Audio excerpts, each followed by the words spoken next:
Hello everybody and welcome back to Robert's Reviews. If you're new here, welcome. I'm happy you're here. If you've been with me on this long ride this entire time, welcome back. Happy you're here. If you're new, please consider subscribing. It helps me out a whole lot. And you get this beautiful content every day of the week from Moa. But today we are continuing my Steve Carell series. This series has been incredibly long. I started this series the day I started the YouTube channel, like 6 months ago. Oh, my 6 month video was Shazam, and I don't think I mentioned it was my 6 month anniversary, but happy 6 months. We've been doing this for 6 months. Steve Carell, it's insane. We're getting through almost all of them. Last week we did Despicable Me 3, which was kind of a disappointment, but not nearly as bad as Despicable Me 2. But today we're actually going back to live action, and we're going back to more of a semi-dramatic-ish role. It's more comedy than dramatic, but it's still semi-dramatic. But today we're going to be talking about Battle of the Sexes.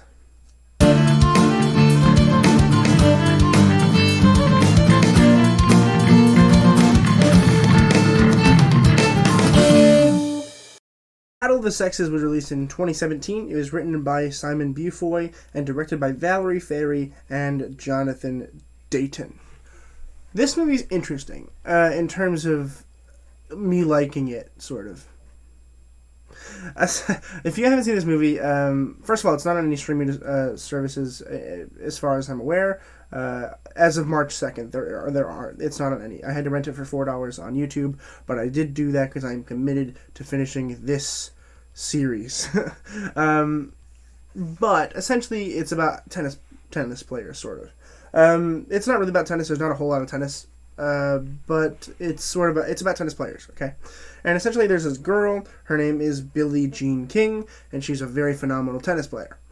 She's the best in the women's championship. Okay, and the best men is Bobby Riggs, and he thinks that men are just overall better than women. It is a very misogynistic movie that doesn't really get better, really, which is kind of a concern.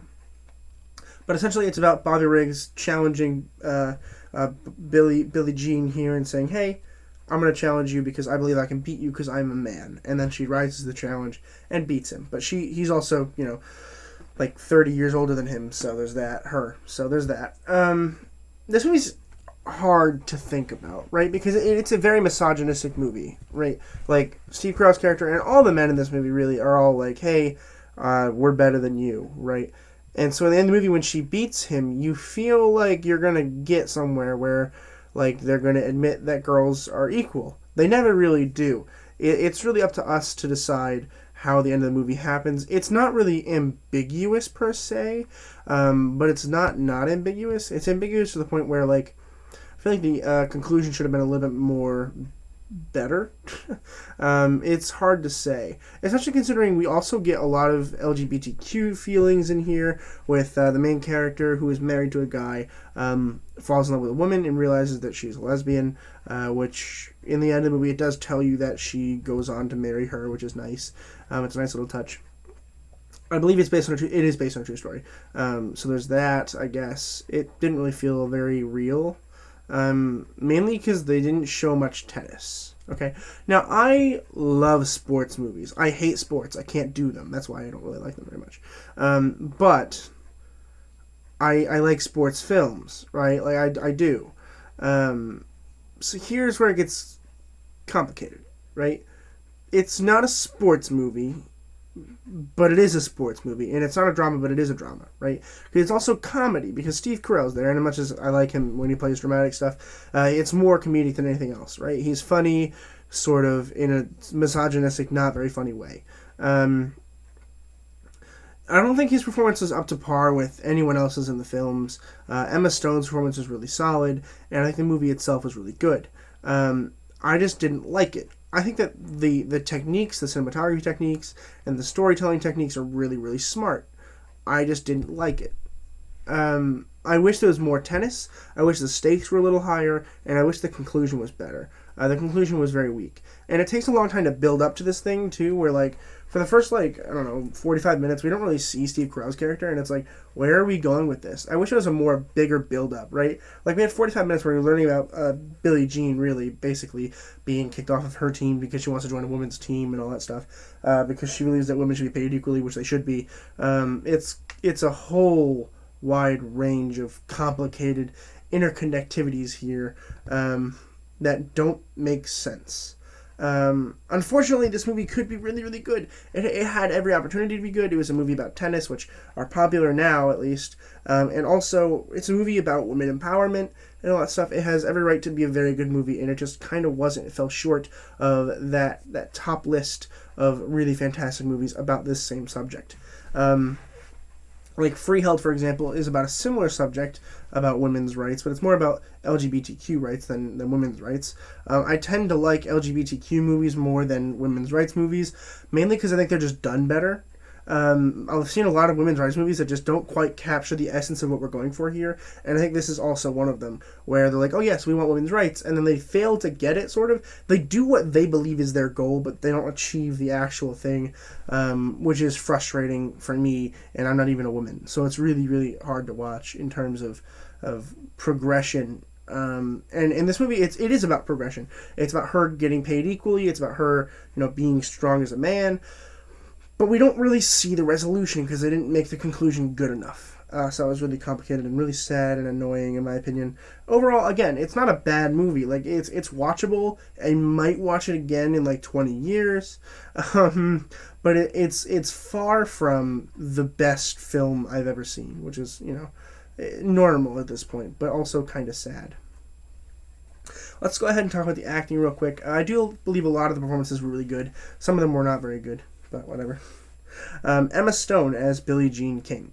Emma Stone was the rock of this movie, I think. She was really, really solid, and it kind of surrounded based on her. I bet she probably had a lot to do with some of the smarter decisions here. And I think that that's kind of the issue, though, is we have such a strong actress who can really sell what she's looking for, but her story isn't very great. And the way that they decided to show the plot wasn't very helpful to the audience. And it was really kind of a sad little thing that happened here in terms of for Emma Stone, because this could have been a highlight of her career, but it just didn't feel that way.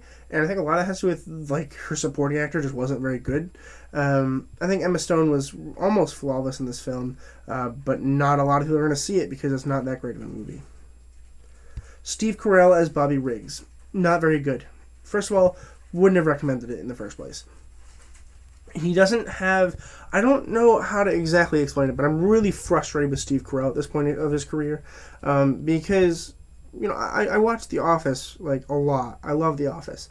And he's hilarious, and he's funny, and he can be dramatic. He's got these dramatic moments of even The Office, where it's such a funny show, where he can be dramatic and have that amazing impact that I believe he deserves to showcase. And then we get this, and it's like, he's just not very good in this movie. He's not. He has, like, almost no depth to his character at all. And it's really, really frustrating to see that. I mean, the past few movies have just been kind of downhill. I'm hoping next week with Last Flag Flying we can bring it back up. I mean, he is acting with, I believe it's Martin Lawrence. I know Bryan Cranston's in that one, so it goes to show that it should be a good movie, but will it be? I don't know. I am excited to watch it. I don't know how it's going to be. I'm watching it soon. I'll watch it next week for you guys on Thursday, so make sure you guys tune in for that, for the next installment of the Steve Carell movie. But unfortunately, this one's just not good in terms of Steve Carell. It's good in terms of Emma Stone and other actors, and in terms of overall pleasurability for watching the movie, but it is not by any means a good Steve Carell film, which is really, really sad. Andrea Riseborough as Marilyn Barnett. So she is the lesbian that Billie Jean King falls in love with, and I think it was the best addition to the plot. Where whenever she was on screen, I was always concerned with what was going to happen between their relationship, and of course Billie Jean King and her husband's relationship. And I think it added a deep level of sophistication that this movie really needed, because most other parts of this movie are very sublime in terms of where are we going with the plot. Oh, well, she's just going to win, and that's like the end of the movie. But this really helped. This helped give me more focus in terms of watching the film, and in terms of just general enjoyment. I liked when she was on screen, and I liked the dynamics between the two characters. And I think that it was very well acted in terms of Riseborough here. I don't know really anything about her except for that she was in this movie, but she did really, really well, and I enjoyed it. And so hopefully I'll see her again down the road. But that's going to do it for me today in terms of talking about Battle of the Sexes. I'm going to go ahead and give this movie a B-. I give it a B- because it is a good movie. I think there's a lot of really good points and a lot of really good cinematography and mise-en-scène as well. A really solid film. It just didn't like it, and a lot of the parts were missing depth, which is really, really annoying. And I'm not particularly happy with it. And I'm hoping that in the future the Steve Carell series gets better. It's been a while since we've had a really good Steve Carell film. I mean, it's rough. I hope we get more soon because it's really downhill. There hasn't been a good Steve Carell film in so long.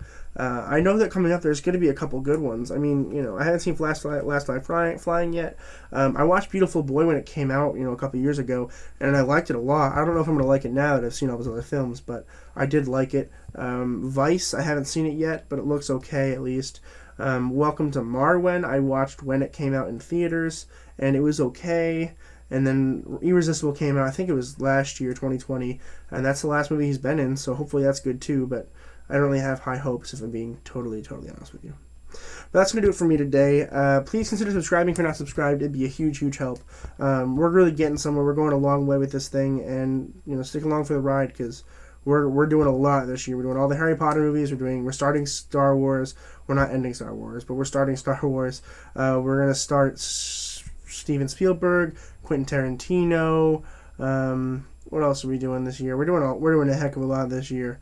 Lord of the Rings. We're starting Lord of the Rings next. That is our next new series. So make sure you guys are looking forward to that. And coming up soon, I probably will have already started this, but on Saturdays and Sundays, if I don't have a video already planned, I'm going to start doing mini video essays on like movie theaters and YouTube in general.